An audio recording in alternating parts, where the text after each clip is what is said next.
The Chicago Public Library's fluorescent lights hummed overhead like mechanical insects, casting harsh shadows across the returns desk, where I'd spent the last 4 hours organizing new acquisitions. Outside the tall windows, October's early darkness pressed against the glass while autumn winds rattled the old building's bones. At 24, I'd grown accustomed to these late evenings, finding solace in the silence of empty halls, where books waited patiently for tomorrow's readers. My name is Sophia Winters, and books have been my sanctuary since childhood. When my father abandoned us when I was 12, leaving behind nothing but unpaid bills and broken promises, I discovered that fictional worlds offered more stability than reality ever could. When my mother died of cancer 2 years ago, drowning our small family in medical debt despite insurance coverage, I learned that stories could provide comfort when human relationships proved fragile and finite. The library closed at 9, but Tuesdale had given me keys to finish the new inventory. The overtime pay would help with this month's rent on my studio apartment, though it meant walking home alone through neighborhoods that grew less safe after dark. Chicago's public transportation system shut down early in my area, another casualty of budget cuts that affected working people more than city planners who made such decisions from comfortable suburban offices. I was sliding the last stack of romance novels onto their designated shelf when my phone buzzed with an incoming call. Emily's name flashed across the screen, and I answered with the casual warmth reserved for best friends who'd supported each other through every crisis since high school. "Hey, Em. What's up?" "Sophia, thank God you answered." Emily's voice carried panic that immediately set my nerves on edge. "I'm at Northwestern Memorial. It's Mom. There was an accident, and they're saying she might not make it through the night." The fluorescent lights seemed to flicker as blood drained from my face. Emily's mother had been like a second parent to me, especially after Dad left and during Mom's final months. She'd driven me to doctor appointments, helped with college applications, celebrated every small victory when my own family structure was crumbling. "What happened? How bad is it?" "Car accident on the Eisenhower. Some drunk driver ran a red light and hit her passenger side." Emily's words came in rushed bursts between tears. "They had to use the jaws of life to get her out. And there's internal bleeding, possible brain trauma. Sophia, I can't do this alone. Can you come?" I was already gathering my purse and jacket, keys jingling as I mentally calculated travel time across the city. "Of course. I'll catch the next bus and be there as soon as possible. The buses stop running to this area after 10, Emily reminded me through her tears, and I used all my money for the cab to get here. She was right. The number 47 bus that connected my neighborhood to the hospital district ended service at 10:15, and it was already 9:40. A taxi would cost $60 I didn't have, and rideshare prices surged after 10. But Emily needed me, and some obligations transcended financial limitations. "Don't worry about it. I'll figure something out and be there within an hour," I promised, ending the call before she could protest. I locked the library's main entrance behind me, double-checking the security system as Tuesdale had taught me. The street outside was nearly empty, just a few late commuters hurrying toward the elevated train station 3 blocks away. The October air carried the scent of dying leaves and urban decay, while overhead streetlights created pools of amber illumination separated by threatening shadows. My apartment was in the opposite direction from the hospital, making it impossible to retrieve money for transportation. I started walking toward downtown, hoping to catch a bus or find some other solution before Emily's mother's condition worsened. Each step took me further from familiar territory, into areas where young women alone after dark became statistics rather than people. The sidewalks grew quieter as I moved away from the library district. Storefronts were shuttered behind security grates, and the few pedestrians I encountered averted their eyes in the universal urban gesture of avoiding unwanted interaction. My anxiety, always present but usually manageable, began its familiar climb from background nervousness toward something more consuming. I was 3 blocks from the nearest bus stop when I noticed them. 2 men, walking roughly the same pace as me but maintaining distance. When I slowed, they slowed. When I crossed the street, they followed. My mother had taught me to trust instincts about personal safety, and every alarm bell in my consciousness was now screaming warnings I couldn't ignore. My phone buzzed with another call from Emily. I answered while walking faster, hoping my pursuers were coincidental rather than intentional. "Sophia, where are you? Mom's getting worse, and the doctors want to discuss treatment options with family. I'm walking to the bus stop, but I think someone's following me." My voice dropped to a whisper as I glanced over my shoulder. The two men had closed the distance, and something metallic glinted in one of their hands. "What?" "Sophia, get somewhere safe. Forget about coming here if you're in danger." But I couldn't forget. Emily's mother was dying, and I was the closest thing to family Emily had left. My own abandonment issues wouldn't let me become another person who failed to show up when needed most. The irony wasn't lost on me that my determination to be reliable might get me killed before I could help anyone. The men behind me quickened their pace. I could hear their footsteps now, heavy boots against wet pavement. The familiar tightness began in my chest, that precursor to panic attacks that had plagued me since Mother's death. Breathing became conscious effort rather than automatic function. The world started to narrow, peripheral vision fading as my nervous system prepared for fight or flight, but there was nowhere to run, and no one to fight for me. I fumbled for my keys, holding them between my fingers as a makeshift weapon, while simultaneously trying to dial emergency services. The phone slipped from my suddenly sweaty palm, clattering onto the concrete as my pursuers broke into a run. That's when everything collapsed. My chest constricted like a fist closing around my lungs. The streetlights blurred into streaks of amber and white. My legs gave out, and I fell to my knees on the wet sidewalk, gasping for air that felt thick as water. Panic attack in full bloom, rendering me helpless while danger approached. I heard car doors slam, angry voices, then sudden silence. When consciousness flickered back, I was being lifted by strong arms, carried toward a vehicle idling at the curb. Through the haze of residual panic, I caught a glimpse of my rescuer. Dark hair, expensive suit, eyes like winter storm clouds. "Where am I?" I managed to whisper, as he placed me carefully in the passenger seat of what appeared to be a luxury sedan. His voice was deep, controlled, carrying authority that seemed to reshape the very air around us. "Safe, for now. Don't fight me. You nearly died out there." The car pulled away from the curb, leaving behind the two men who'd been following me. Through the rear window, I watched them standing beneath a streetlight, looking confused and oddly defeated. Whatever had just happened, it involved more than a simple rescue from random street crime. As we drove through Chicago's late-night streets, I studied my mysterious savior in the dashboard's glow. He was handsome in the way that suggested both refinement and danger, with sharp cheekbones and a jaw that looked carved from granite. His hands on the steering wheel bore expensive rings, and everything about his presence suggested someone accustomed to being obeyed without question. "Thank you," I said, though the words felt inadequate for whatever had just transpired. He glanced at me, those storm-gray eyes assessing in ways that made me feel exposed despite being fully clothed. "Thank me when you understand what you're truly safe from."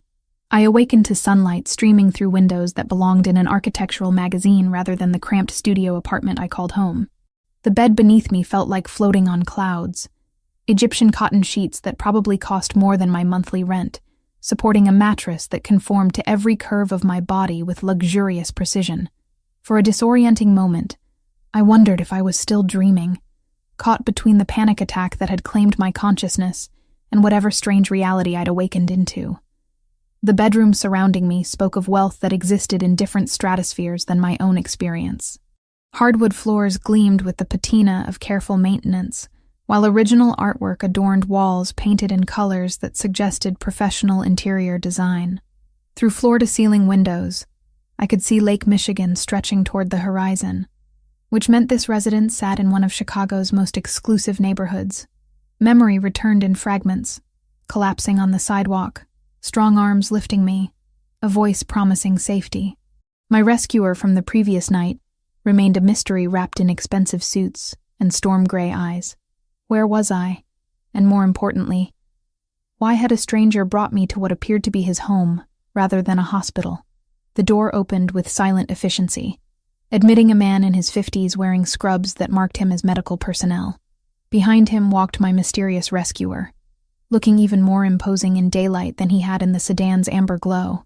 Sleep had done nothing to diminish his presence. If anything, the combination of tailored clothing and natural authority made him seem larger, more dangerous, completely at ease in surroundings that left me feeling displaced and vulnerable. "Miss Winters," the medical professional said, checking readings on a tablet while approaching the bed. "I'm Dr. Reeves. How are you feeling this morning?" The casual use of my surname sent chills down my spine. I hadn't given my name to anyone, yet these strangers possessed information about my identity that suggested investigation rather than coincidence. "How do you know who I am?" My rescuer stepped forward, dismissing the doctor with a subtle gesture that spoke of someone accustomed to commanding obedience without effort. When we were alone, he studied me with the same intensity I remembered from our brief car conversation, as if cataloging details for purposes I couldn't fathom. "Information is easy to acquire when you have the right resources," he said, settling into a chair that positioned him close enough to seem intimate but far enough to avoid appearing threatening. "Sophia Winters, 24 years old, librarian at Chicago Public Library's main branch. Lives alone in a studio apartment on North Clark. Orphaned mother died 2 years ago from cancer. Father absent since age 12. Each detail felt like a violation. Confirmation that my privacy had been systematically dismantled by someone with capabilities far beyond normal citizen reach. "What gives you the right to investigate me without permission? The same right that saved your life last night." His response carried no apology, only the matter-of-fact certainty of someone who viewed privacy as a luxury he couldn't afford to grant. "Those men following you weren't random predators looking for an easy target." Fear crawled up my throat as implications sank in. I'd assumed my near assault was opportunistic crime, the kind of random violence that plagued urban areas after dark. The suggestion of something more deliberate transformed last night from bad luck into targeted threat. "What do you mean?" Instead of answering immediately, he reached into his suit jacket and withdrew a phone, scrolling through what appeared to be surveillance footage. The screen showed grainy images of 2 men watching the library entrance, then following me as I walked toward downtown. Their behavior suggested patience and planning, rather than spontaneous criminal activity. "Professional surveillance, not street criminals hunting for purses and jewelry," he explained, handing me the phone so I could see the evidence. "Someone wanted you followed, possibly taken. The panic attack that incapacitated you prevented us from learning their ultimate objective." My hands trembled as I studied the footage, recognizing my own figure moving through familiar streets while being stalked by individuals whose faces remained partially obscured. The violation felt complete. Not only had I been hunted, but my rescue had been recorded by yet another party with resources to monitor Chicago's streets. "Who are you?" I asked, though part of me feared the answer might be more disturbing than remaining ignorant. "Dante Romano." He delivered his name like a business card, expecting recognition I didn't possess. "You collapsed outside one of my buildings while fleeing from men who intended you harm." Romano. The surname carried weight in Chicago, associated with business interests that newspapers discussed in careful euphemisms. Not quite criminal, but not entirely legitimate either. The kind of family that appeared in society pages while federal investigators maintained discreet files on their activities. I was in the home of someone whose world operated by different rules than the ones that governed library science and studio apartment living. "What happens now?" I asked, surprised by how steady my voice sounded, despite the fear coursing through my system. "Now you recover fully, and we determine why someone wanted you surveilled." Dante's tone suggested these weren't requests, but statements of fact. Chicago streets aren't safe for women alone at night under normal circumstances. For someone with a target on her back, they're lethal. The casual mention of targets made my chest tighten with familiar anxiety patterns. "I need to get to Northwestern Memorial. My friend's mother was in an accident and she's waiting for me. Your friend Emily Morrison. Her mother survived surgery and is stable." Dante's knowledge of my personal crisis shouldn't have surprised me anymore, but it still felt like having my thoughts read by someone with no right to access them. "Hospital bills have been handled by an anonymous benefactor, and Emily has been informed that you're safe, but unable to visit immediately." The efficient management of my life without consultation was simultaneously helpful and terrifying. Someone with Dante's resources could solve problems I couldn't even afford to address, but the cost of such assistance remained undefined and potentially more expensive than financial debt. "Why are you helping me?"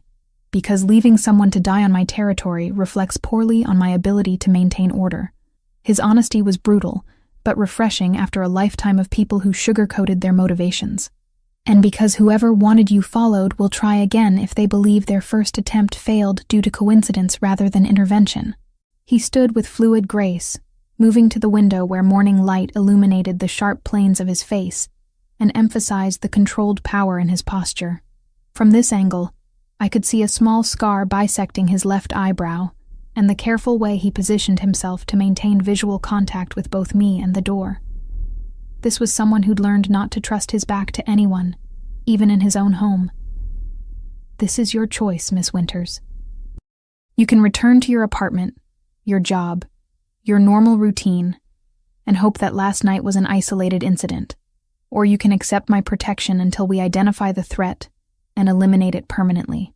The word eliminate hung in the air between us, heavy with implications that belonged in crime novels, rather than conversations with librarians. I was being offered safety by someone whose methods for providing it might involve consequences I preferred not to contemplate. What does your protection entail, exactly? Dante's smile was sharp as winter wind off Lake Michigan. It means you don't walk Chicago streets alone after dark. It means your apartment receives security upgrades you didn't request but desperately need. It means anyone who considers you a target will have to go through me first. The offer was seductive and terrifying in equal measure. Accept help from Dante Romano, and I might survive whatever threat had materialized around me. But accepting help from men like Dante Romano meant entering a world where problems were solved through methods that didn't require courts or legal proceedings. Those men following you weren't random criminals, he continued, watching my face for reactions I tried to hide. Someone with resources hired professionals to track your movements. That level of organization suggests you're connected to something valuable, whether you realize it or not. My mind raced through possibilities, trying to identify anything in my quiet librarian existence that might attract dangerous attention. I had no money worth stealing, no secrets worth protecting, no enemies worth targeting. The most exciting thing about my life was my ongoing battle with overdue book fines, and whether I could afford both rent and groceries in the same month. I don't understand what anyone could want from me. Neither do I. Yet. Dante's expression suggested this mystery intrigued, rather than frustrated him. But in 3 hours, I know more about your background than you've shared with people you consider friends.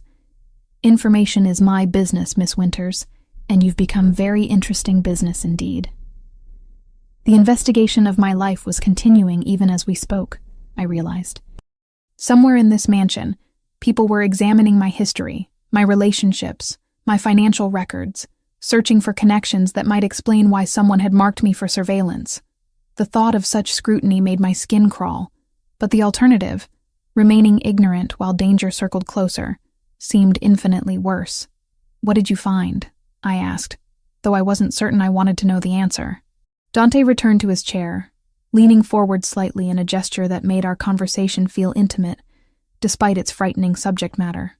Your mother's cancer treatment was partially funded by an anonymous benefactor during her final months. Someone wanted to ensure she received care that insurance wouldn't cover. The revelation struck like a physical blow. Mother's experimental treatments had been expensive, far beyond our family's means, but somehow the bills had been manageable. We'd assumed insurance had covered more than expected, or that payment plans had been more generous than typical. Learning that someone had been secretly helping us felt like discovering our struggles had been observed and judged worthy of intervention. Who? I whispered, though something in Dante's expression suggested I already knew. Someone who believes in taking care of people when they can't take care of themselves. His words carried weight that went beyond simple charity. Someone who doesn't like watching good people suffer for circumstances beyond their control. I insisted on returning to my apartment despite Dante's obvious disapproval, clinging to the illusion that normal life might still be possible if I simply refused to acknowledge the danger surrounding me. He didn't argue, which should have been reassuring, but instead felt ominous, like a chess master allowing his opponent to make a predictable mistake. I can't stay hidden in your house forever, I said, as his driver prepared to take me home. I have a job, responsibilities, a life that doesn't involve bodyguards and surveillance footage. No, Dante agreed, watching me with those storm-gray eyes that seemed to catalog every micro-expression I made. You have the illusion of a normal life, but illusions don't stop bullets or prevent kidnappings. The ride back to my studio apartment felt like traveling between dimensions. From the leather interior of Dante's luxury sedan, the familiar streets of my neighborhood looked shabbier, more dangerous than I'd ever noticed. Building facades that had seemed quaint now appeared neglected, and shadows that had never bothered me felt pregnant with potential threats. My apartment building's security door had been repaired sometime during my absence. The lock that had been broken for 6 months now worked perfectly, requiring my key rather than simply pulling open to admit anyone from the street. In my mailbox, I found notice that the building's security system had been upgraded and would be fully operational within 48 hours. Inside my studio, everything appeared exactly as I'd left it, but somehow the space felt different. Safer, maybe, or perhaps more surveilled. I couldn't tell which, and that uncertainty made my skin crawl with anxiety that had nothing to do with my usual panic triggers. Emily called within an hour of my return, her voice bright with relief and gratitude. "Sophia, I don't know how to thank you for arranging Mom's medical bills. The hospital administrator said an anonymous benefactor covered everything, including the surgery and rehabilitation costs. I didn't arrange anything," I said truthfully, though I suspected who had. "How is she doing?" "Better than anyone expected. The doctors are saying full recovery is possible with proper physical therapy." Emily's voice caught with emotion. "I know you must have used all your savings or taken out loans. I'll find a way to pay you back, I promise." The conversation continued for 20 minutes, with Emily describing her mother's progress and expressing gratitude for help I couldn't claim credit for providing. When I finally ended the call, guilt settled in my chest like a stone. Someone else, Dante, had solved Emily's crisis while I'd been unconscious in his guest bedroom. Yet she believed I was responsible for her family's salvation. 3 days passed in a strange, suspended animation. I returned to work at the library, cataloging new acquisitions and helping patrons find books that might transport them from their own problems into more manageable fictional ones. No one followed me during daylight hours. No threatening messages appeared in my mailbox, and no mysterious men lurked near bus stops as I traveled between home and work. But I felt watched constantly, an invisible weight of observation that made every public moment feel performed. Was Dante's protection the source of this sensation? Or was someone else maintaining surveillance that had simply become more subtle? Without training in such matters, I couldn't distinguish between safety and continued threat. On Thursday evening, as I was closing the library's circulation desk, Dante appeared between the stacks like a figure materialized from expensive shadows. He moved through the library's academic atmosphere with the same controlled grace he'd displayed in his mansion. But here, surrounded by books and scholarly quiet, he seemed even more out of place, and therefore more dangerous. "Miss Winters," he said, approaching my desk with silent footsteps that suggested either natural stealth or professional training. "I hope you don't mind the unannounced visit. This is a public library," I managed, acutely aware that we were alone in the building. Tuesdale had left an hour earlier, trusting me to handle closing procedures independently. "Anyone can walk in during business hours." "Not anyone," Dante corrected, settling into a chair across from my desk with casual authority. "Security footage shows no unauthorized visitors in the past 72 hours. Your building's new system has been very effective at discouraging unwanted attention." The revelation that he'd been monitoring the library's security feeds shouldn't have surprised me, but it still felt like discovering that privacy was a concept he didn't recognize. "You've been watching me work? I've been ensuring your safety while you insisted on maintaining normal routines." His tone suggested this distinction was important, though I couldn't see the meaningful difference between protection and surveillance when both involved cameras tracking my every movement. "And what have you concluded from your observation?" Dante leaned back in the chair, studying me with the same intensity that had characterized our every interaction. "That you genuinely believe you can return to your previous life by pretending the threat doesn't exist. It's admirable and completely naive." Heat rose in my cheeks at the casual dismissal of my attempts at normalcy. Not everyone solves problems by hiding in mansions surrounded by armed guards. "No," he agreed. Most people who refuse adequate protection end up dead or wishing they were. But you're not most people, are you, Miss Winters?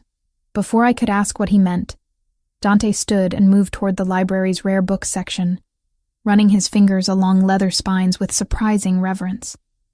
Among the scholarly atmosphere and towering shelves, his dangerous edge seemed temporarily softened, replaced by something that might have been genuine appreciation for learning. "I'd like to show you something," he said, turning back toward me. "Away from here, somewhere we can speak privately without concern for electronic surveillance or unexpected visitors." Every rational instinct screamed warnings about accepting further invitations from men like Dante Romano. But curiosity had always been my weakness, the drive that led me to library science and made me effective at research. The mystery of his interest in me, combined with growing awareness of threats I couldn't identify or counter alone, overrode caution. "Where?" I asked, already reaching for my purse and jacket. "Dinner, somewhere that closes for private parties when I make reservations." His smile held promises I couldn't interpret, equal parts seductive and threatening. "Trust me to feed you properly and show you something beautiful." The restaurant was unlike anything I'd ever experienced. Located in a renovated warehouse in River North, it appeared closed from the street, with no signs or visible activity.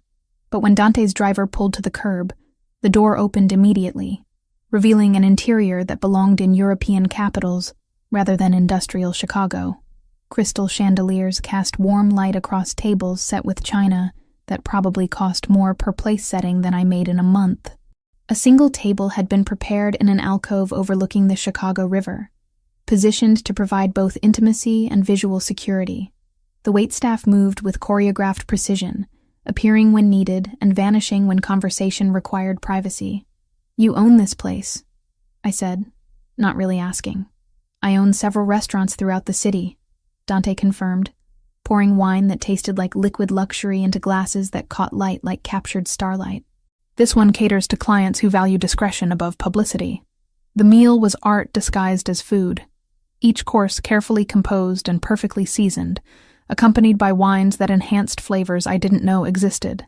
Throughout dinner, Dante spoke about Chicago's history, the development of neighborhoods I'd lived in but never truly understood, the economic forces that shaped urban life for people like me. "You know a lot about the city for someone who probably doesn't ride public transportation," I observed, surprised by how natural conversation felt despite the extraordinary circumstances.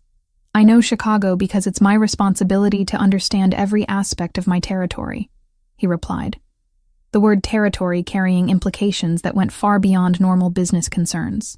From the political structures that determine zoning laws to the individual families struggling to maintain dignity while surrounded by economic forces beyond their control. "Families like mine was," I said quietly.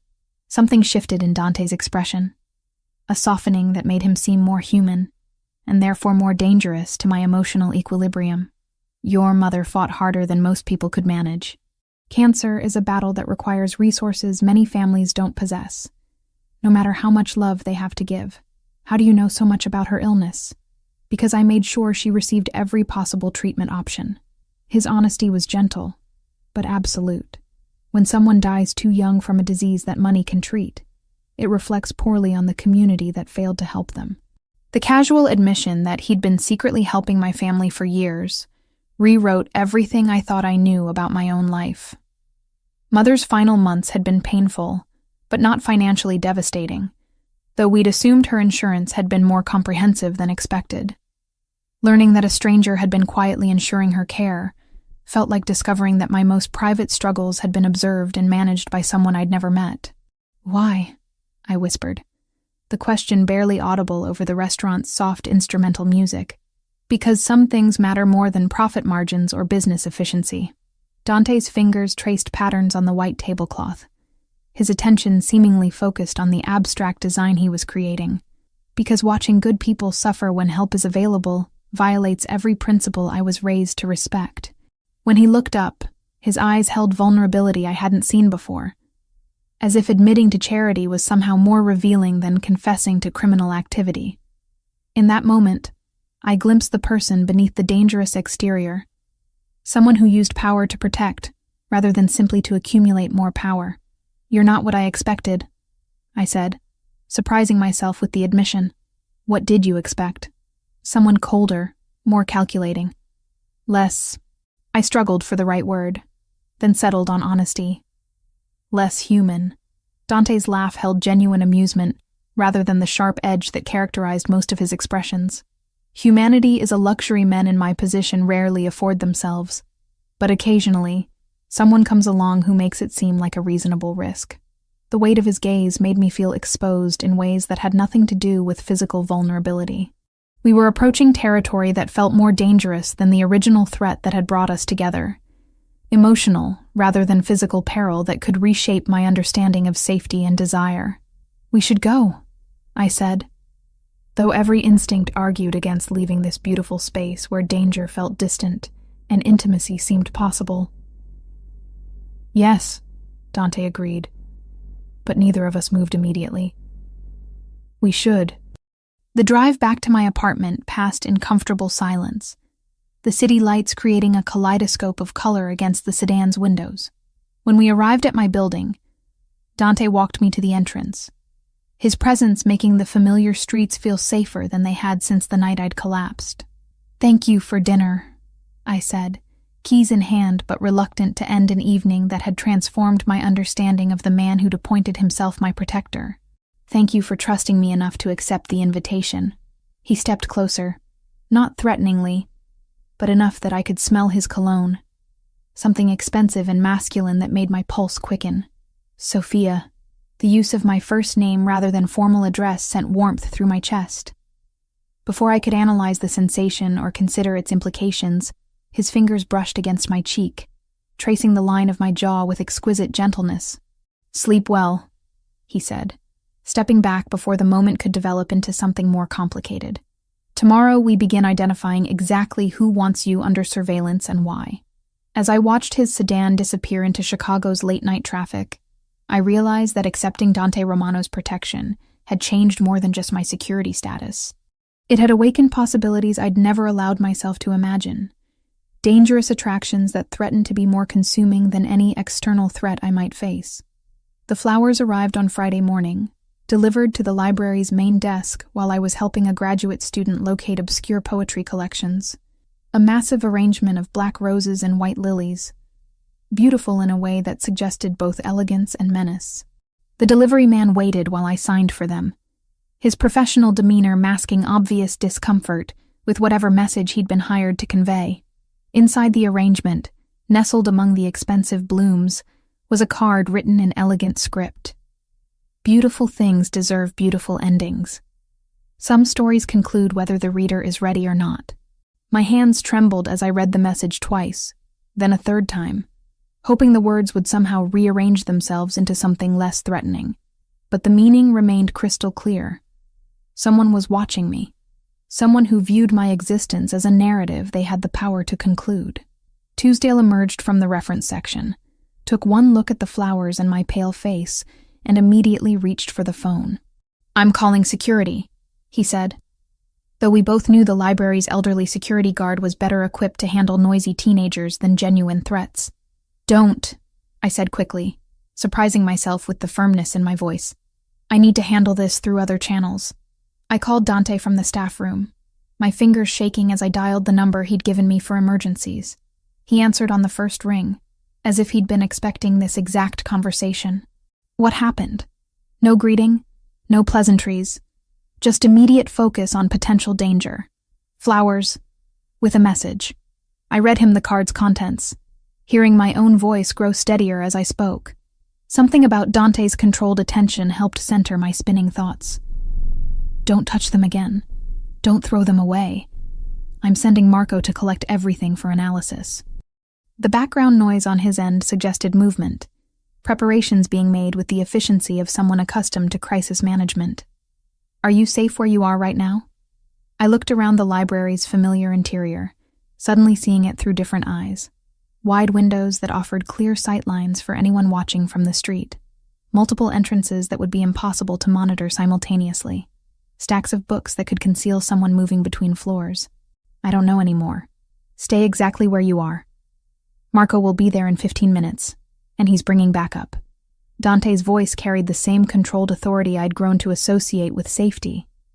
But underneath it, I detected something new, anger that felt personal rather than professional. Whoever sent those flowers made a mistake by escalating to direct contact. Marco arrived with 2 other men, all wearing suits that couldn't quite hide the fact that they were armed and extremely alert. They moved through the library with practiced efficiency, collecting the flowers and photographing everything while maintaining casual conversation with Tuesdale about library security and neighborhood safety. "Miss Winters," Marco said quietly, approaching my desk while his companions completed their work. "Mr. Romano wants you to understand that this changes the situation significantly." "How?" "Direct threats mean whoever's been watching you has decided surveillance isn't sufficient anymore." Marco's tone was matter of fact, but his eyes constantly scanned the library's interior for potential threats. "They're moving toward active engagement." The phrase active engagement sent cold fear through my system, but I forced myself to ask the question that mattered most. "What does that mean for my safety?" "It means your normal routine just became impossible to maintain." Marco's honesty was brutal, but necessary. Library work, walking alone, living in an unsecured apartment, all of that has to change until we identify and eliminate the threat. I wanted to argue, to insist on maintaining the independence I'd fought so hard to achieve after my parents' deaths. But the flowers sitting on my desk represented a level of malice that my library science degree and modest self-defense knowledge couldn't counter. Someone with resources and connections was playing games with my life, and I was hopelessly outmatched. "Where does Dante want me to go?" "He's having your apartment secured as we speak," Marco replied. "New locks, surveillance system, reinforced door frame. You can maintain some normalcy, but not without constant protection." When I returned home that evening, the changes were immediately obvious. The building's entrance now required a keycard rather than just a working lock, and security cameras had been installed at every entry point. Inside my studio apartment, motion sensors and window alarms created an invisible network of electronic protection that would alert Dante's people to any unauthorized access. The transformation of my modest living space into a high-security fortress should have felt reassuring, but instead, it emphasized how completely my life had spiraled beyond my control. I was living in a cage made of safety measures, protected, but no longer free to move through the world without considering threats I couldn't see or understand. Saturday brought no respite from the growing tension.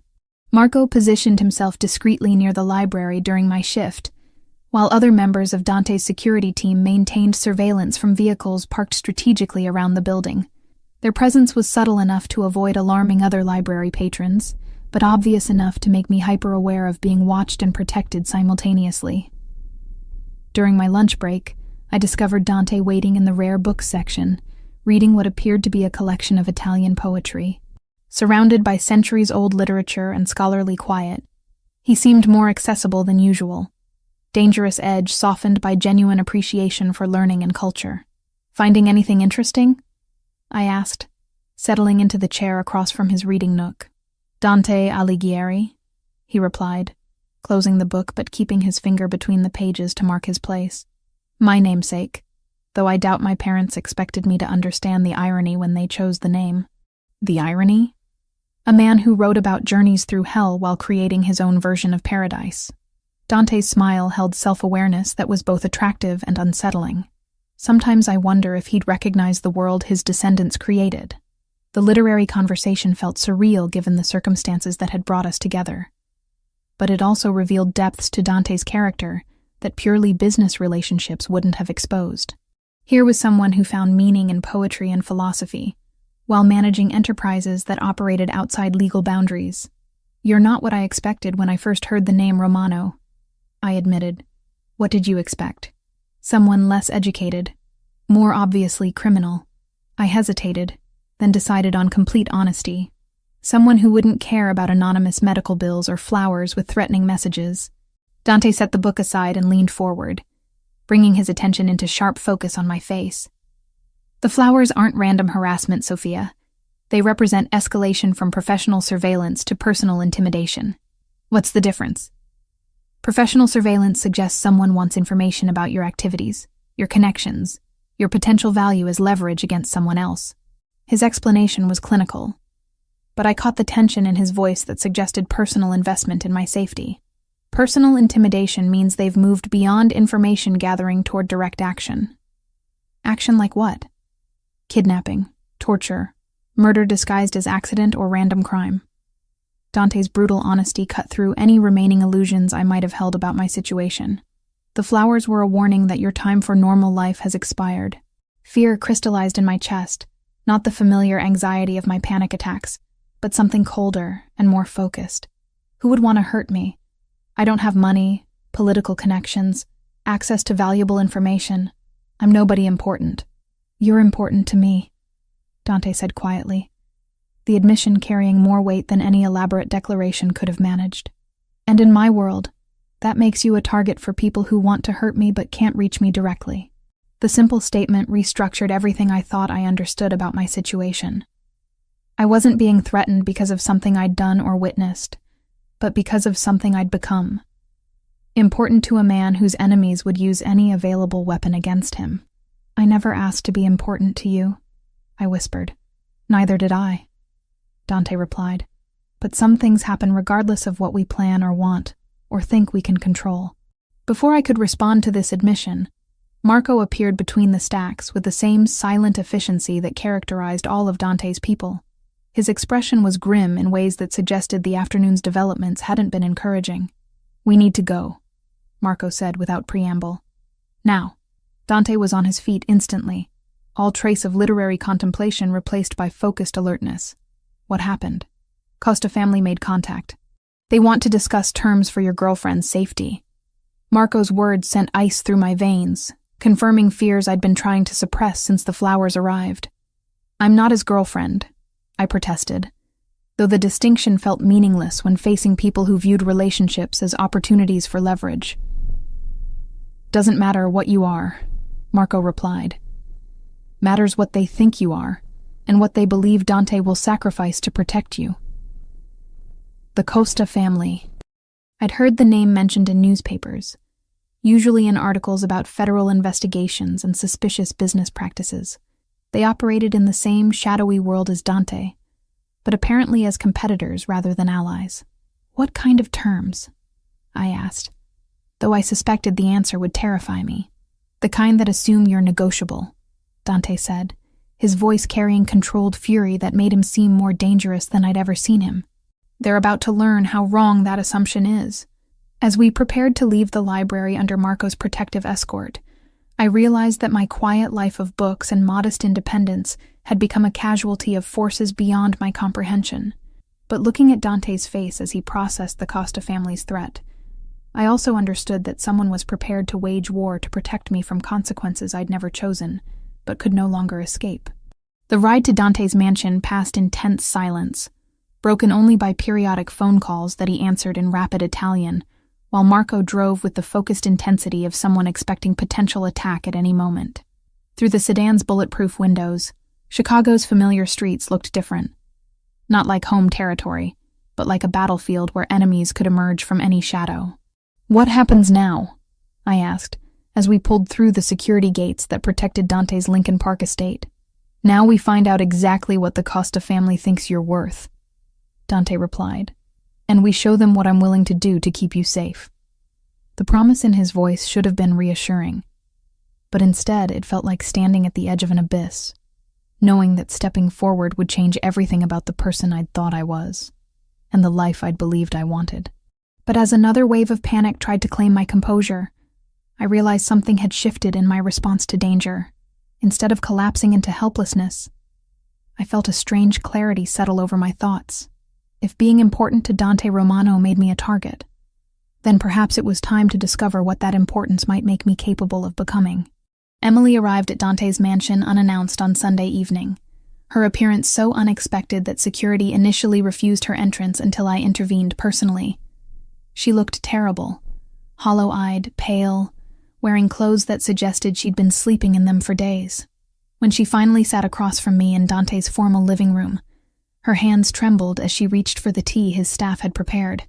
"I need to tell you something," she said without preamble, her voice carrying the weight of someone who'd been rehearsing difficult words. Something I should have said years ago, but I was too scared, too ashamed, too desperate to find another way. Dread settled in my stomach like cold stone. Emily had been my closest friend since high school, the only person who'd known about my panic attacks, who'd helped me through Mother's illness, who'd celebrated every small victory in my carefully reconstructed life. If she was here, looking like guilt personified, then the foundation of trust I'd built my adult relationships on was about to crumble. "What is it, Em?" "My family owes money. A lot of money. More than we could ever pay back even if we sold everything and worked for the rest of our lives." She stared into her teacup, as if reading terrible fortunes in the leaves. "It started with Dad's gambling. Then Mom's accident made everything worse. And when the medical bills came, we had nowhere else to turn." "Turn to who?" I asked, though something in the back of my mind was already connecting pieces I didn't want to see assembled. "The Costa family." Emily's confession came out as barely more than a whisper. "They loan money when banks won't. But their interest rates and collection methods are different." Ice flooded my veins as I processed the implications. The Costa family, the same organization that had been threatening me, that had sent flowers with messages about beautiful endings. Emily's family crisis and my current danger weren't separate problems, but connected threads in a web I was only beginning to understand. "How long?" My voice sounded foreign to my own ears, hollow with the growing recognition of betrayal. 3 years. Since right after your mother died and you were dealing with all the funeral expenses and debt." Emily's hands shook more violently as she continued. "They said they could help, that families should support each other during difficult times. But what they really wanted was leverage over people who couldn't fight back." "What kind of leverage?" Emily's face crumpled with shame that looked genuine, though I no longer trusted my ability to distinguish between authentic emotion and carefully performed manipulation. "Information. About your routines, your work schedule, your relationships. They said it was harmless, just wanting to know that you were safe and stable. The systematic violation felt worse than physical assault. For 3 years, my most private moments had been reported to people who viewed my life as potential ammunition against someone else. Every conversation with Emily had been filtered through calculations about what information might be valuable to the Costa family's interests. "You've been spying on me for 3 years?" The question emerged with surprising calm, though fury was building beneath the surface like pressure in a sealed container. "Not spying. Just staying close. Being a good friend who happened to mention things in casual conversation." Emily's distinction felt pathetic even as she offered it. "They never asked me to hurt you or put you in danger. They just wanted to know about your daily life. Until recently." Emily's silence confirmed what I'd already suspected. The escalation from passive surveillance to active threats meant her handlers had moved beyond information gathering toward more direct action. "What changed?" I pressed. "What made them decide observation wasn't sufficient anymore?" "Dante Romano." Emily's voice broke completely as she spoke his name. "When they realized you were connected to him, everything became more urgent. They said you were in a position to provide valuable intelligence about his operations, his security procedures, his personal vulnerabilities. So they asked you to get closer to me, to dig deeper. They didn't ask." Emily's correction was fierce but desperate. "They threatened. Mom's medical treatment, our house, my little brother's college fund. Everything we care about hangs on our cooperation with their requests." I stood abruptly, pacing to the window that offered views of Lake Michigan while I processed the magnitude of Emily's betrayal. My best friend, the person I'd trusted with my deepest fears and most private struggles, had been reporting my activities to criminals who wanted to use that information against someone I was growing to care about. "The flowers," I said, turning back toward Emily. "Did you tell them about my panic attacks? About how specific triggers can incapacitate me?" Emily's guilty expression confirmed my suspicions. "They asked about your emotional responses to stress, whether certain situations might make you more cooperative or easier to manage." The clinical way she described my psychological vulnerabilities made me feel like a laboratory specimen being studied for weaknesses. Every panic attack I'd confided in her, every moment of vulnerability I'd shared during Mother's illness, had been cataloged and reported to people who viewed my mental health as tactical intelligence. "Where's the wire?" I asked suddenly, the question occurring to me with crystalline clarity. "What?" "The recording device. The way you're positioned, The careful word choices. The fact that you came here alone despite knowing this place is probably under surveillance. I moved closer to Emily's chair, studying her clothing and posture for signs of hidden electronics. They sent you here to get me on record discussing Dante's activities, didn't they? Emily's face went ash white, confirming my suspicions even before she spoke. Sophia, you don't understand the pressure they apply. They don't just threaten you. They demonstrate what happens to people who refuse their requests. Show me the device. With shaking hands, Emily reached into her purse and withdrew what appeared to be a high-end smartphone, its screen indicating active recording. Everything we'd discussed had been transmitted to people who intended to use my words as evidence of cooperation with criminal enterprises. 3 years, I said, amazement replacing anger as the full scope of the deception became clear. 3 years of friendship, of trust, of believing someone actually cared about my well-being without ulterior motives. I do care about you, Emily protested, tears streaming down her face. Everything we shared was real. The spying was separate, compartmentalized. I never let it affect our actual friendship. You think those can be separate? You think you can report someone's private life to criminals while maintaining genuine emotional connection? My laugh sounded bitter, even to my own ears. You've been performing friendship while conducting surveillance, Em. That's not compartmentalization. That's sociopathy. The harsh assessment struck Emily like a physical blow, but I felt no satisfaction in her pain. The person I'd trusted most in the world had proven as unreliable as every other relationship in my life, confirming fears about human connection that I'd been trying to overcome since childhood. A soft knock interrupted our confrontation. Marco entered with his usual silent efficiency, but his expression carried urgency that suggested developments beyond Emily's confession. "Miss Winters, we need to speak privately," he said, glancing at Emily with obvious suspicion. "There have been additional complications." "What kind of complications?" "The kind that involve people who aren't supposed to be in this house carrying recording equipment." Marco's tone was matter of fact, but his positioning near the door suggested readiness for potential violence. "Mr. Romano wants to see you immediately." As Emily was escorted away by security personnel, I realized that her betrayal was only the beginning of revelations that would reshape my understanding of everyone I'd trusted. If my closest friend had been compromised for years, then how many other relationships in my life were based on deception rather than genuine affection? Dante waited in his private study, standing behind the massive desk that dominated the room like a fortress wall. His expression was darker than I'd ever seen it, controlled fury radiating from every line of his body as he processed information that had clearly exceeded his worst expectations. "How much did you tell her?" he asked without preamble. "Tell her what?" "About our relationship. About your feelings. About information you might have gathered regarding my business operations."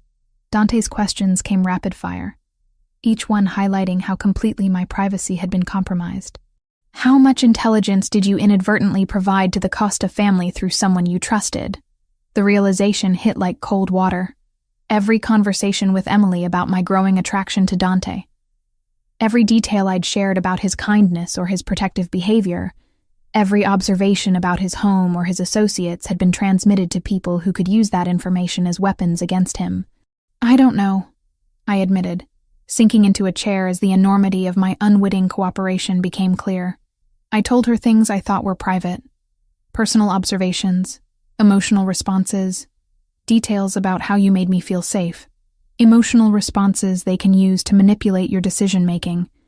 Personal observations that reveal security procedures and personal habits. Dante's analysis was clinical, but not cruel. Professional assessment rather than personal accusation. Details about feeling safe that they can exploit by threatening to remove that safety. "You knew," I said suddenly, certainty crystallizing as I watched his controlled reaction to information that should have been devastating news. "You knew Emily was reporting to the Costa family, and you didn't tell me." Dante's silence confirmed my suspicions. He'd known about the surveillance, about the betrayal, about the systematic violation of my trust, and he'd allowed me to continue confiding in someone who was reporting my every word to his enemies. "How long?" I asked, voice growing stronger as anger replaced shock. 6 months, since shortly after the night I found you on the street." Dante's honesty was brutal, but complete. We identified the Costa family's intelligence network early in our investigation, including Emily's role as unwitting informant. Unwitting. She genuinely believed she was protecting her family by providing harmless social information. The Costa family deliberately kept her ignorant of how that information would be used. Dante moved around the desk, approaching my chair with cautious steps. But her ignorance doesn't change the fact that you've been compromised for years. And you didn't tell me because we needed to understand the full scope of their intelligence gathering before disrupting it. And because we needed you to behave naturally around Emily so she wouldn't suspect her cover had been blown. Dante's strategic thinking was logical, but felt like another layer of betrayal. Telling you would have compromised our ability to control the information flow. I stood abruptly, backing away from Dante with the same instinctive retreat I'd felt when first discovering Emily's deception. So you used me too. Let me continue trusting someone who was betraying me, because it served your tactical purposes. I used the situation to protect you, Dante corrected. But his distinction felt meaningless when viewed from my perspective as the person who'd been kept ignorant of threats to my own safety. By lying to me. By letting me believe I had a genuine friendship while you knew it was completely fabricated. Hurt was transforming into fury, hot and cleansing after days of confusion and fear. You're no different from Emily. You just have better reasons for your deception. I kept you alive, Dante replied, his voice carrying steel that suggested his patience with my accusations was approaching its limits. Emily's information allowed us to anticipate Costa family moves, to stay ahead of their planning, to ensure they couldn't use their intelligence advantage against you, without my knowledge or consent. Without your knowledge because your safety required ignorance. Without your consent, because you would have made emotional decisions that could have gotten you killed. Dante's brutal honesty cut through my anger like a blade, forcing me to confront the possibility that his deception had been protective rather than manipulative. I can't trust anyone, I said, the admission emerging as barely more than a whisper. Not Emily. Not you. Not anyone in this world you've dragged me into. You can trust me to keep you alive, Dante offered. Everything else is luxury we can discuss when the immediate threats have been eliminated. But survival without trust felt like existing rather than living. And I'd spent too many years building relationships on the foundation of honest communication to accept that honesty was now impossible. If staying alive meant accepting that everyone around me was lying for reasons they considered justifiable, then perhaps the cost of safety was higher than I was willing to pay. I need time to think, I said, moving toward the door with steps that felt steadier than my emotional state suggested they should be. Time is something we don't have, Dante replied. The Costa family knows their intelligence network has been exposed. They'll be moving to direct action within hours. The warning followed me from his study, but for the first time since collapsing on Chicago's rain-soaked streets, I felt more afraid of the people trying to protect me than of the enemies trying to harm me. When everyone around you is lying, trust becomes impossible, and without trust, even safety feels like another form of imprisonment. I spent 5 days in self-imposed exile from Dante's protection, returning to my apartment despite the obvious danger and his repeated warnings that isolation would make me vulnerable to the Costa family's increasingly desperate moves. The apartment felt different now. Not like home, but like a stage set where I'd been unknowingly performing for an audience of criminals who viewed my daily routines as intelligence-gathering opportunities. Every conversation with Emily over the past 3 years took on sinister new meaning as I replayed them in my mind. Casual questions about my work schedule that I'd interpreted as friendly interest had been data collection. Sympathetic inquiries about my emotional state during Mother's illness had been psychological profiling. Even our shared laughter and genuine moments of connection had been contaminated by the knowledge that everything was being reported to people who wanted to hurt someone I cared about. Sleep became elusive as paranoia replaced the familiar anxiety that had plagued me since Mother's death. Every sound in the building's old walls seemed suspicious. Every delivery person a potential threat. Every phone call from unknown numbers a prelude to violence. The panic attacks that had once incapacitated me with fear now felt almost manageable compared to the constant hypervigilance that accompanied betrayal by everyone I'd trusted. On the 6th day, while organizing returns at the library, I discovered something that changed everything I thought I knew about my own history. Hidden between the pages of a medical journal someone had returned was a newspaper clipping from 3 years ago, yellowed with age, but still readable. The headline read, "Anonymous Benefactor Funds Cancer Treatment Program at Northwestern Memorial Hospital." The accompanying article described a private donation that had allowed the hospital to offer experimental treatments to patients whose insurance wouldn't cover innovative procedures. Among the recipients mentioned was my mother, though the article referred to her only as a librarian's mother, whose family had exhausted traditional treatment options. The photograph accompanying the article showed hospital administrators accepting a ceremonial check from representatives of what the caption identified as the Romano Foundation for Medical Research. In the background, partially obscured by shadows but unmistakably present, stood Dante Romano himself, younger than I knew him now, but wearing the same expression of controlled authority. My hands trembled as I studied the image, understanding finally clicking into place with devastating clarity. Dante hadn't helped my family from a distance as a stranger making charitable donations. He'd been personally involved in ensuring my mother received care, present at ceremonies I'd never been told about, actively engaged in managing her treatment in ways that went far beyond anonymous financial assistance. The revelation restructured everything I thought I understood about our relationship. His protection hadn't begun the night I collapsed in the rain. It had started years earlier, during my family's most desperate moment, when I'd been too overwhelmed with grief and medical crises to notice that miracles were being orchestrated by someone with both the resources and motivation to help. I called the number he'd given me for emergencies, my finger hovering over the contact for several minutes before finally pressing dial. He answered immediately, as always, his voice carrying concern that seemed more personal than professional. "Sophia, are you safe? I found something." My voice sounded steadier than I felt. "A newspaper article from when my mother was sick. You were there, Dante. At the hospital, personally involved in her treatment funding." The silence that followed stretched long enough that I wondered if the connection had been lost. When he finally spoke, his voice carried resignation rather than surprise. "Where are you?" "The library.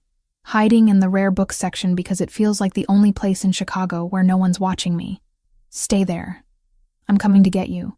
And this time we're going to discuss everything without limitations or strategic omissions. No more lies? No more lies," he promised. And something in his tone made me believe this was a commitment he would honor regardless of the cost.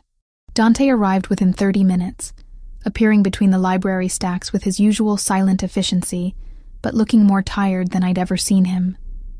The controlled composure that characterized his public presence had been replaced by something rawer, more vulnerable, as if maintaining careful facades had finally become too exhausting to sustain. "Show me what you found," he said, settling into the chair across from my research table. I handed him the newspaper clipping, watching his face for reactions as he studied the image of himself at the hospital ceremony. His expression shifted through several emotions. Regret, sadness, something that might have been relief at finally having the truth exposed. 3 years, I said quietly. "You've been protecting me for 3 years, and you never told me. I've been honoring a promise I made to your mother," he corrected, his honesty gentle but complete.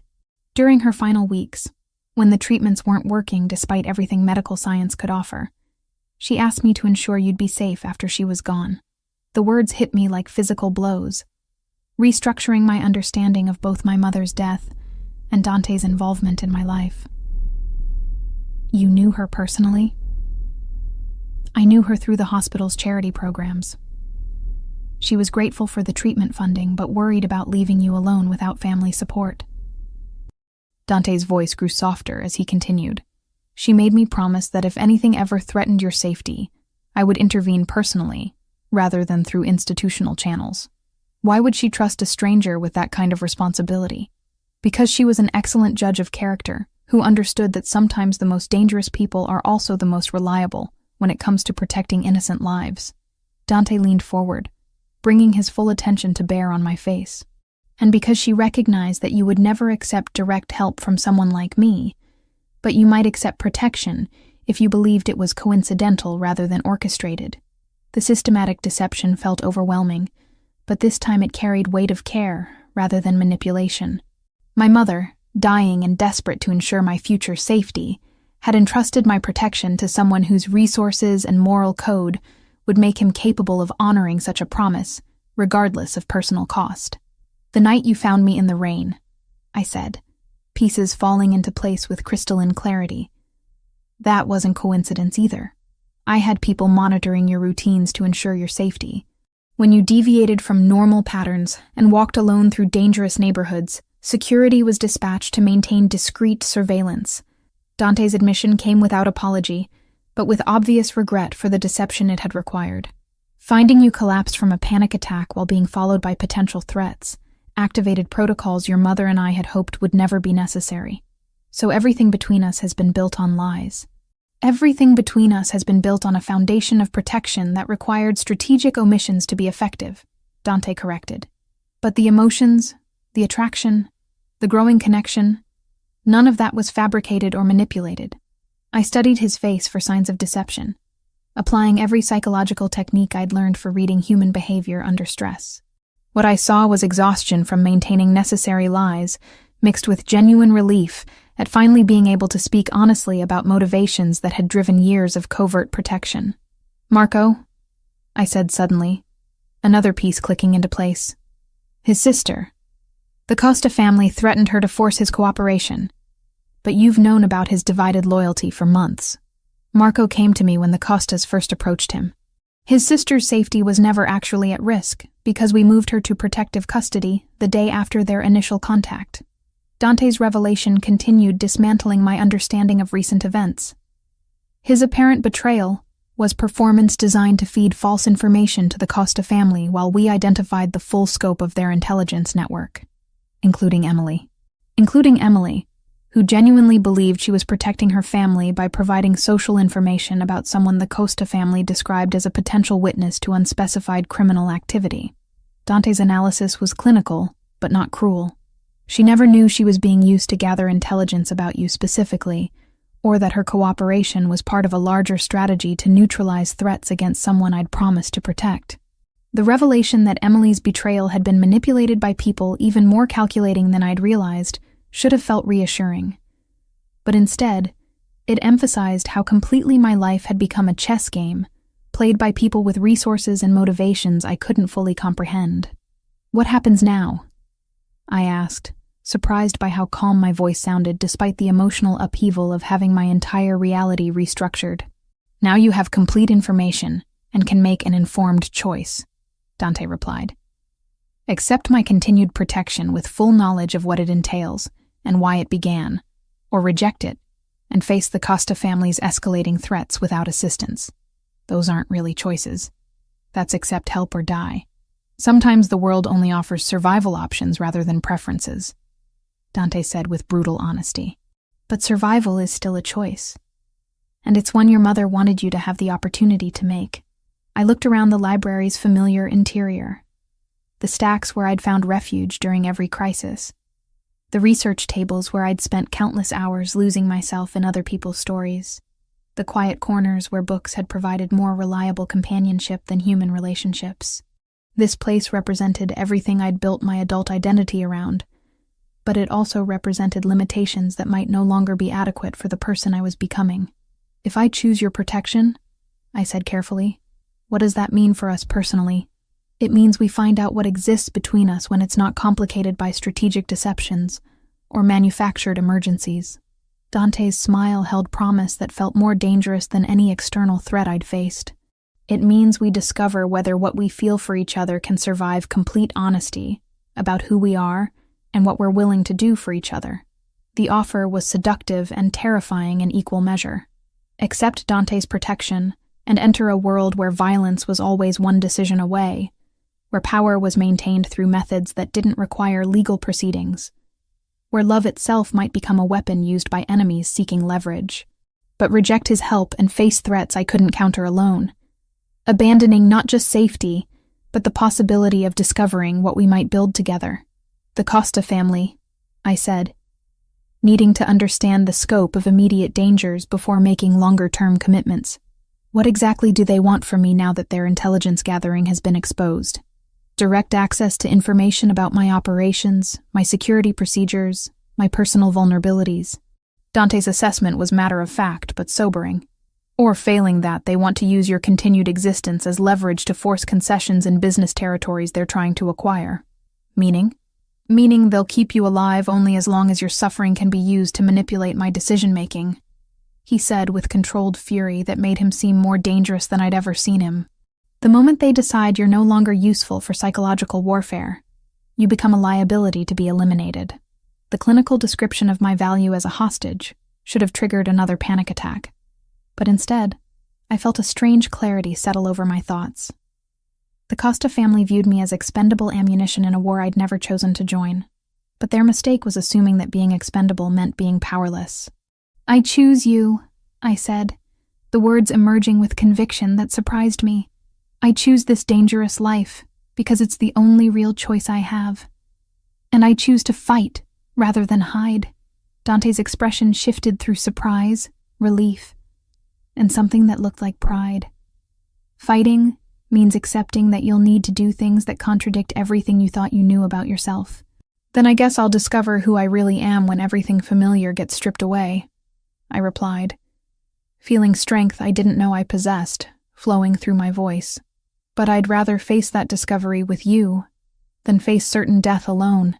As we prepared to leave the library together, I realized that my quiet life of books and solitary independence had been an illusion maintained by someone else's protection. But perhaps illusions were simply preparation for realities we weren't ready to accept. And now that truth was finally within reach, I could choose to embrace, rather than fear whatever came next. The abandoned warehouse in Chicago's industrial district felt like the end of the world, surrounded by rusted shipping containers and broken streetlights that created pools of darkness perfect for concealing violence. 3 weeks of careful planning had led to this moment. The Costa family's final desperate gambit to salvage their position by forcing a confrontation that would determine not just my fate, but the balance of power between Chicago's criminal organizations. I sat bound to a metal chair in the warehouse's center, my wrists secured with zip ties that cut into my skin whenever I moved.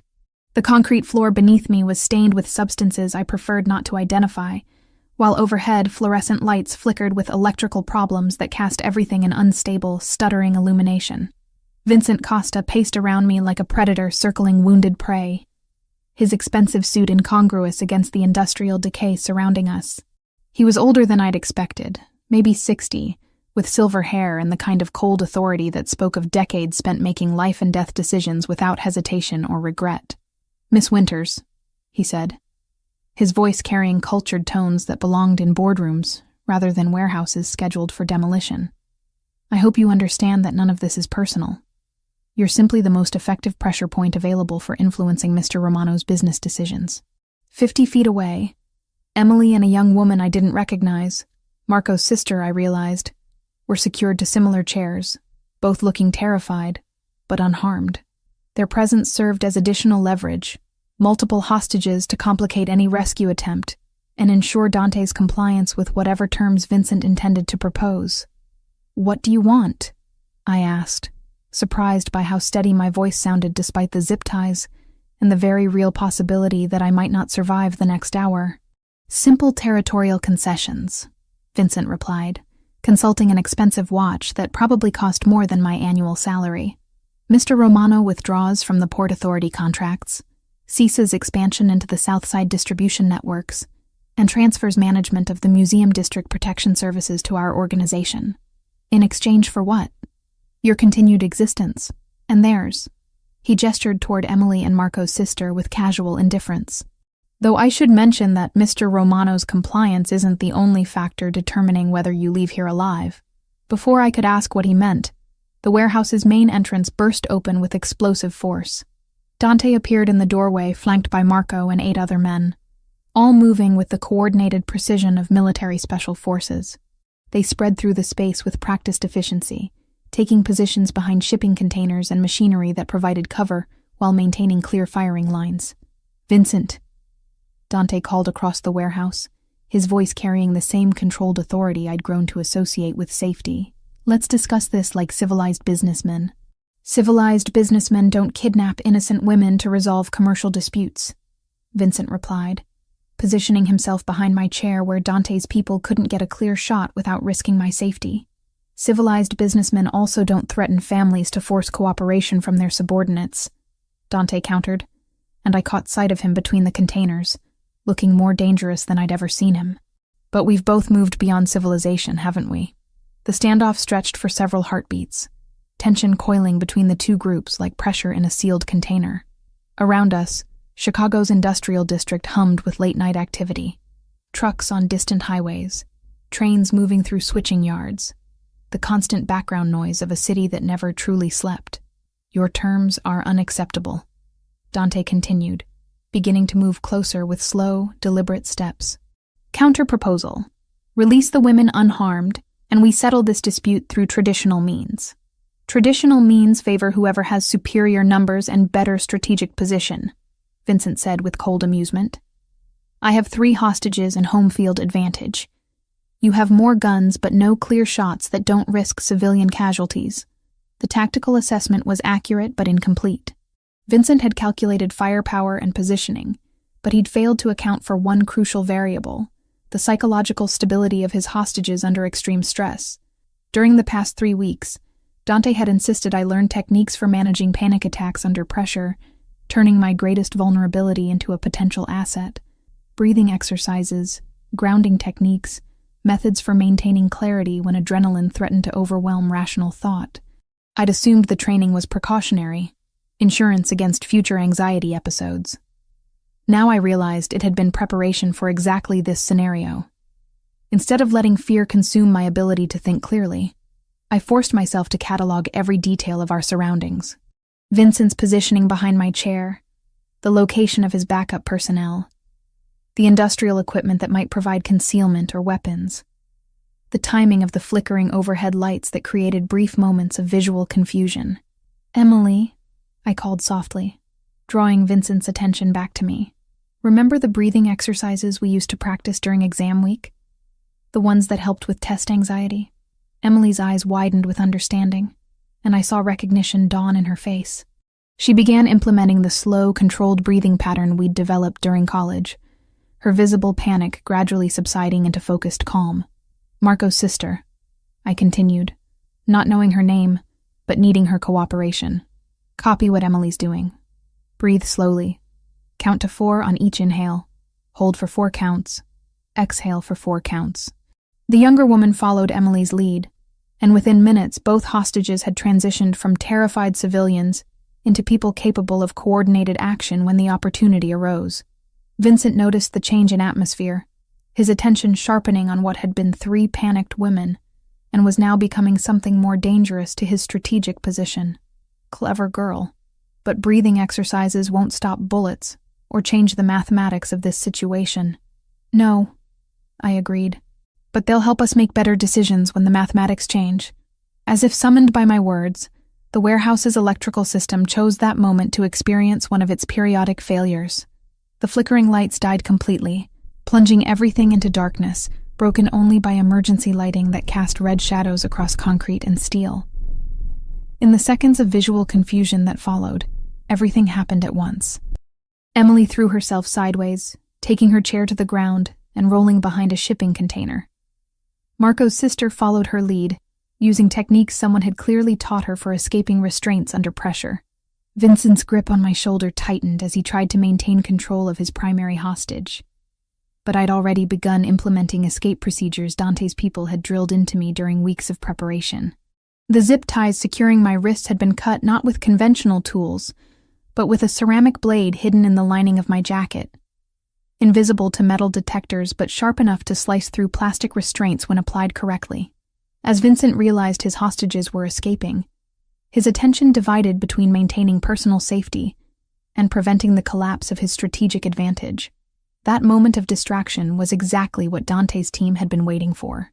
Marco appeared from the shadows like a specter, his silenced weapon eliminating Vincent's backup personnel with professional efficiency, while Dante closed the distance to where Vincent was struggling to maintain control of a hostage who was no longer willing to cooperate passively with her own captivity.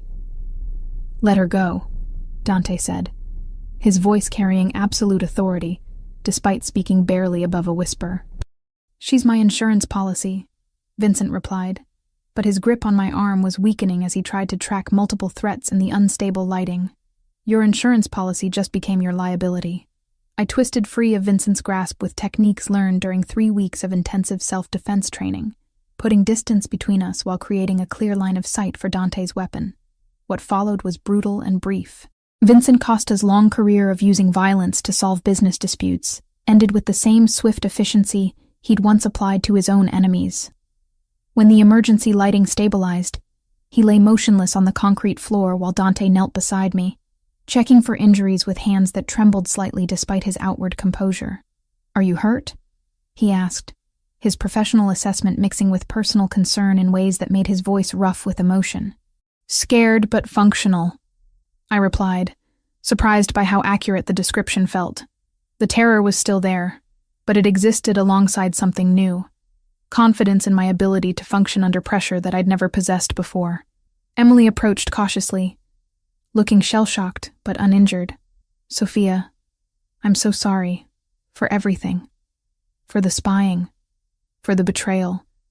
For putting you in danger because of my family's problems. We'll discuss forgiveness later," I said, not unkindly, but with firmness that surprised all of us. "Right now we need to get out of here before police or federal agents arrive to investigate the gunshots." Marco's sister had already begun gathering evidence that might link the scene to Romano family operations, moving with efficiency that suggested this wasn't her first experience with post-violence cleanup procedures. Emily watched with fascination that bordered on horror, finally understanding the world she'd inadvertently become part of through her family's financial desperation. "What happens now?" Emily asked as Dante's people prepared our departure from the warehouse. "Now, the Costa family's Chicago operations cease to exist," Dante replied matter-of-factly. "Their territory gets redistributed among organizations capable of managing it without kidnapping civilians to resolve commercial disputes. And us?" Dante looked at me with expression I couldn't quite interpret, something that might have been pride mixed with relief and anticipation. "That depends on what Sophia wants to do with the person she's discovered she can become under pressure." As we left the industrial district behind, driving through Chicago's late-night streets toward whatever future awaited us, I realized that the scared librarian who'd collapsed from a panic attack in the rain had died somewhere between accepting Dante's protection and fighting her way out of Vincent Costa's warehouse. The woman who remained was someone I was still getting to know, but someone who felt capable of building a life worth fighting for. The warehouse had been a test of everything I'd learned about myself over the past month. About trust and betrayal, about strength and vulnerability, about the difference between surviving and living. I'd passed that test not through violence, but through refusing to let fear consume my ability to think clearly when others needed me to remain functional. "Where are we going?" I asked as the city lights blurred past the sedan's bulletproof windows. "Home," Dante replied. And for the first time since this entire ordeal began, the word felt like a destination, rather than just a location, to discover what we can build together now that we both know exactly who we're choosing to become. 14 months later, I stood in the floor-to-ceiling windows of our renovated warehouse in River North, watching Chicago's morning rush hour unfold 40 stories below, while our daughter moved gently within me, responding to the city's vibrations with tiny kicks that never failed to make me smile. The view encompassed everything that had become important in my life. The library district where my old existence had ended, the industrial areas where new strength had been forged, the Lake Michigan shoreline that represented endless possibilities stretching toward horizons I was still learning to navigate. The transformation of my life over the past year had been more complete than I could have imagined when I'd first awakened in Dante's guest bedroom. Terrified and disoriented, but unaware that safety could evolve into something far more profound than mere survival. The woman reflected in the window bore little resemblance to the librarian who'd collapsed from a panic attack in the rain, though books remained central to my identity in ways I'd never expected. "Mrs.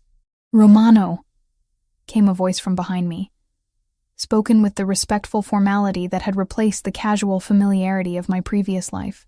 "The morning briefing is ready whenever you'd like to begin." I turned to find James, our personal assistant, holding a tablet containing updates on the various educational and cultural initiatives that had become my primary responsibility within Dante's expanding business empire. What had begun as a way to legitimize Romano family operations through charitable work had evolved into something more meaningful, genuine community investment that served both pragmatic and altruistic purposes. "How's the literacy program performing?" I asked, settling into the chair behind my desk, which had been positioned to offer commanding views of both the Chicago skyline and the private library that occupied nearly half of our top-floor office space. "Beyond projections," James replied, his enthusiasm genuine despite his professional demeanor. The Southside Center's report reading comprehension improvements of 30% among participants, while the job placement program has achieved an 85% success rate. The numbers represented more than statistics. They reflected lives changed through access to education and opportunity, families lifted from poverty through skills training, communities strengthened through investment that prioritized people over profit margins. It was work that fulfilled me in ways that checking out library books never had, challenging and meaningful in equal measure. And the museum partnership? The Romano Foundation's funding for the Chicago History Museum's Immigrant Experience exhibit has generated significant positive media attention. Mayor's office called it a model for private sector community engagement in yesterday's press conference. I smiled at the political praise, understanding its implications for Dante's broader business interests. Legitimate cultural investments provided excellent cover for less conventional operations while serving genuine public good. The balance between pragmatic necessity and authentic philanthropy had become one of the most satisfying aspects of my evolving role. Dante appeared in the office doorway with his usual silent efficiency, though his expression carried warmth rather than the controlled authority that characterized his business demeanor. Marriage had softened some of his sharper edges, while amplifying the protective instincts that had drawn me to him despite the danger he represented. "Good morning, beautiful," he said, approaching my chair with steps that seemed choreographed to avoid startling me, despite the fact that surprise attacks were no longer a realistic concern in our carefully secured environment. "Good morning, husband." The title still felt new on my tongue, weighted with implications I was still learning to navigate. "How did the Port Authority meeting go?" "Smoothly. The new contracts will increase legitimate shipping traffic by 40%, while providing additional employment opportunities for neighborhoods that need economic development." Dante's explanation was delivered with the matter-of-fact tone he used for business updates, but I caught the satisfaction in his voice at achieving goals that served multiple purposes simultaneously. The integration of legal and illegal enterprises within Romano family operations had accelerated since Vincent Costa's elimination, with territory expansion focusing more on legitimate business opportunities than traditional criminal revenue streams. It was evolution rather than abandonment of family traditions, adaptation that preserved essential elements while reducing unnecessary risks. "Marco's sister wants to discuss expanding the youth mentorship program," I mentioned, consulting my notes from the previous day's meetings. "She thinks we could double enrollment if we add after-school components to the weekend workshops." "Approved. Whatever resources she needs." Dante's immediate agreement reflected both trust in my judgment and genuine commitment to programs that created alternatives to criminal recruitment for young people in economically disadvantaged areas. The Youth Mentorship Initiative had begun as strategic community relations, but evolved into something more personal after witnessing its impact on families struggling with the same poverty and limited opportunities that had defined my own childhood. These programs represented investment in futures that might otherwise be lost to violence or desperation, prevention rather than punishment, as an approach to community safety. Dr. Martinez called about the anxiety research grant, I continued, referencing another project that combined personal experience with professional expertise. "The preliminary studies on panic attack management in high-stress environments are showing promising results. Your techniques? Modified for broader application. The breathing and grounding methods that helped me function during crisis situations are being adapted for first responders, military personnel, healthcare workers, anyone whose job requires maintaining clarity under extreme pressure. The transformation of my greatest vulnerability into a tool for helping others had been one of the most unexpected developments of the past year. My experience with panic attacks, once a source of shame and limitation, now contributed to research that might prevent others from experiencing the same helplessness I'd once felt when anxiety overwhelmed rational thought. A soft knock interrupted our morning planning session. Emily entered with a folder of documents, her appearance professional, but relaxed in ways that reflected her successful transition from reluctant informant to trusted employee. The Romano Foundation's educational programs had provided her with legitimate work that utilized her organizational skills while keeping her close enough for friendship to gradually heal the damage caused by her family's desperate choices. "The quarterly financial reports are ready for review," she said, placing the folder on my desk with movements that had gained confidence over the past year. "Revenue from legitimate operations is up 18%, while charitable expenditures are on track to meet the annual goals you set. The financial success of our legitimate businesses had exceeded even Dante's optimistic projections, proving that community investment could be profitable as well as beneficial. Museums, libraries, educational centers, job training programs, all generated both social good and positive cash flow while providing perfect cover for the more traditional aspects of Romano family operations. "How's your mother's recovery progressing?" I asked, genuine concern mixing with professional interest in Emily's personal situation. "Remarkably well. The physical therapy has helped her regain most of her mobility, and she started volunteering at the senior center we helped establish in her neighborhood." Emily's gratitude was evident, but no longer desperate, replaced by the natural appreciation of someone whose family had been helped during crisis rather than exploited for intelligence purposes. The restoration of trust between Emily and me had been gradual, built through shared work on projects that mattered to both of us, rather than forced reconciliation. She understood that friendship with someone in my position came with certain limitations and responsibilities, while I'd learned that betrayal motivated by family desperation was qualitatively different from betrayal motivated by greed or malice. "Excellent. Make sure she knows the Foundation's medical coverage extends to preventive care as well as emergency treatment. The comprehensive healthcare program for employees and their families had been one of my first initiatives, inspired by memories of my own family's struggles with medical costs that insurance wouldn't cover.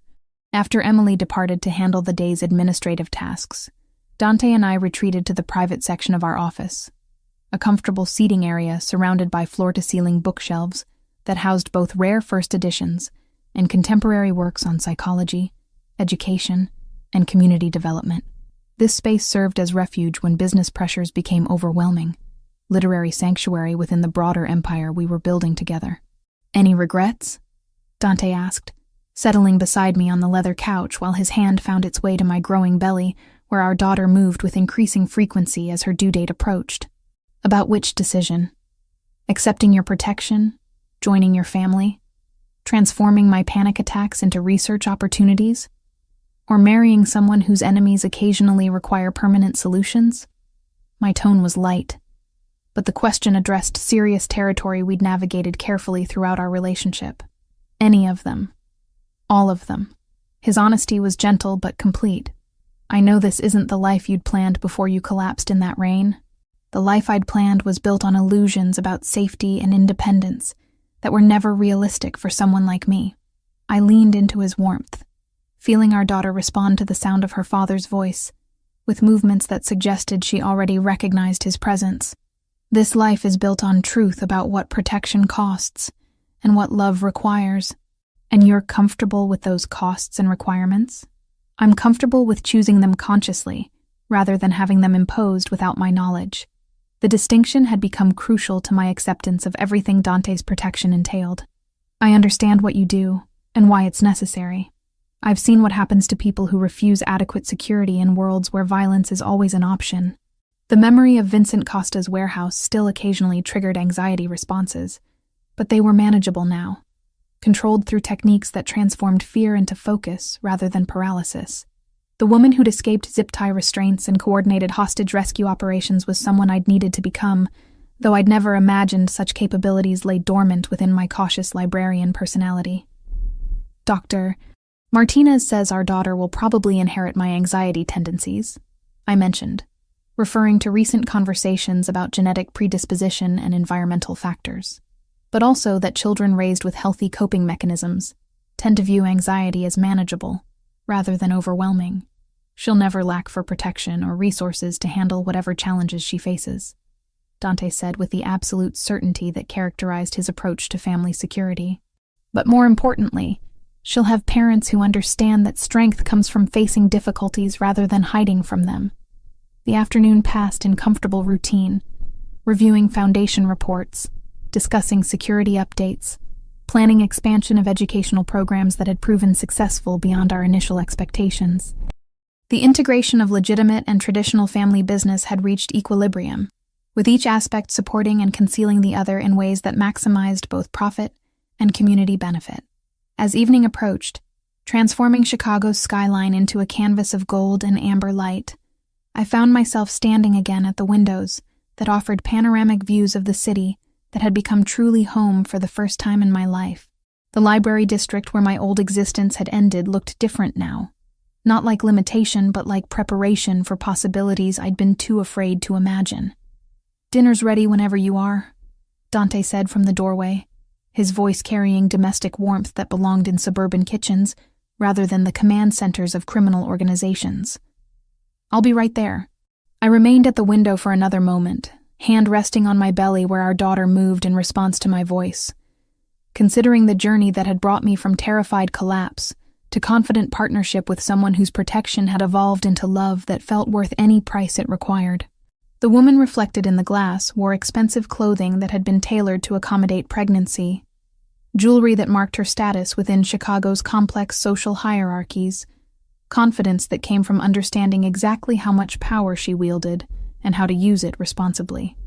She looked nothing like the librarian who'd fainted during a panic attack in the rain, but she carried the same love for books and learning that had always defined her core identity.